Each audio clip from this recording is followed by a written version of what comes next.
Alright guys, we're in Numbers 30 today. I read through Numbers 27 or 28 and 29, and it really had a lot to do with the offerings, things that we've kind of discussed before and have already been mentioned.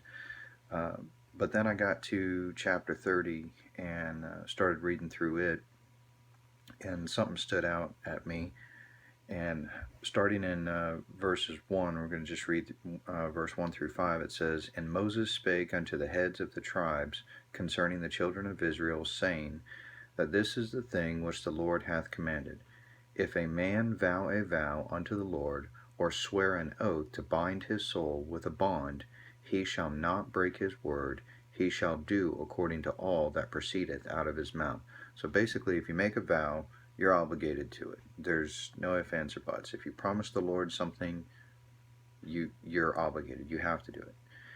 And if a woman also vow a vow unto the Lord, and bind herself by a bond, being in her father's house, in her youth, and her father hear her vow, and her bond wherewith she hath bound her soul, and her father shall hold his peace at her, then all her vows shall stand, and every bond wherewith she hath bound her soul shall stand.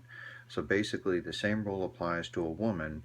If a woman is still living at home with her father, and she's in her youth, and she vows a vow, if her father hears it and he doesn't speak anything out against it, then her vow shall stand. And I'm going to explain this in a minute.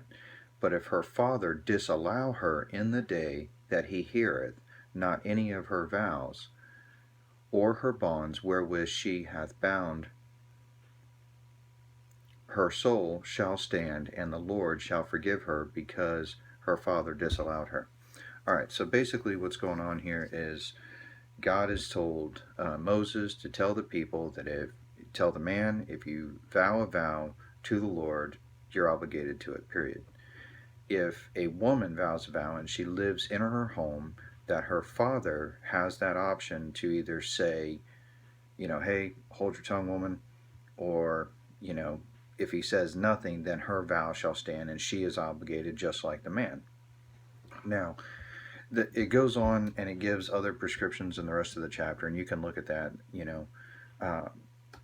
but this is of significance because yesterday PJF had mentioned something about women and end times and their reliance on men, and in specifically one of the things that he had talked about was he had talked about marriage, and that's directly what this is kind of speaking to. We have to understand that as we get caught up in this whole thing about gay marriage and this and that all of this is talking about the context of a legal contract between two people in the state, which is not codified here. If my personal opinion is, if gay people want to get married under the state, that's fine, but they have no business doing so in the church. Simply because the church cannot receive that promise to the Lord for something that the Lord has said is wrong and cannot be joined together. So if the state wants to recognize something, I don't care. That's the state. God will judge. But if they're going to try and get the church to recognize, now it's going too far, because the church can't recognize. The church has no authority to recognize anything that God has not allowed them to do so. But it also talks about marriage in the sense of divorce. You understand that it's talking about here what a marriage is in the Christian sense is it's a promise to God. It's two people making a promise to God that we will be joined together. That being said, that oath cannot be broken. Now, just like it says here, this is one of the reasons why in the marriage ceremony we give, the father has that right to give the daughter away, because he is now transferring responsibility from his house to the new son-in-law. But also it is his way of showing that I do not protest. So when the daughter gets up there and says, okay, I'm going to vow a vow before God and I'm going to marry this individual, uh, the father has that right to speak up and say, no, you're not, in which case her vow is nullified.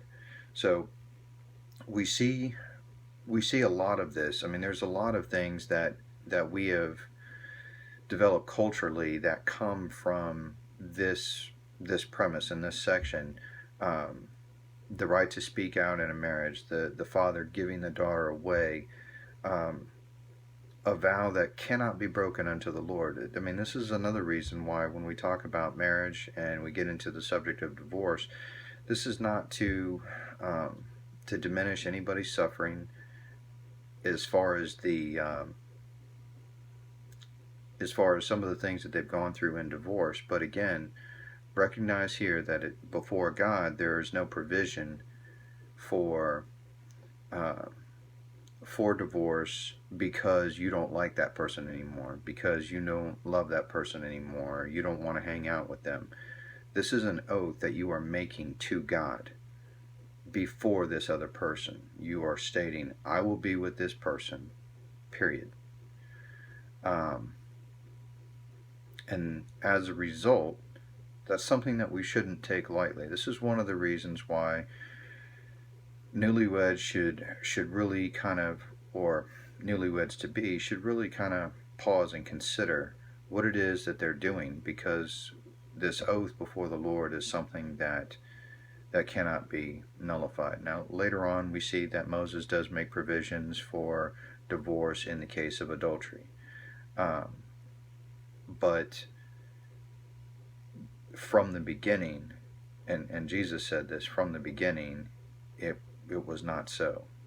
So, something that we should all consider is that, you know, the oaths that we make to the Lord, they stand, and that they're binding, and that we're obligated to fulfill them. So either don't make an oath or make sure you fulfill the oath that you give. So, all right, God bless.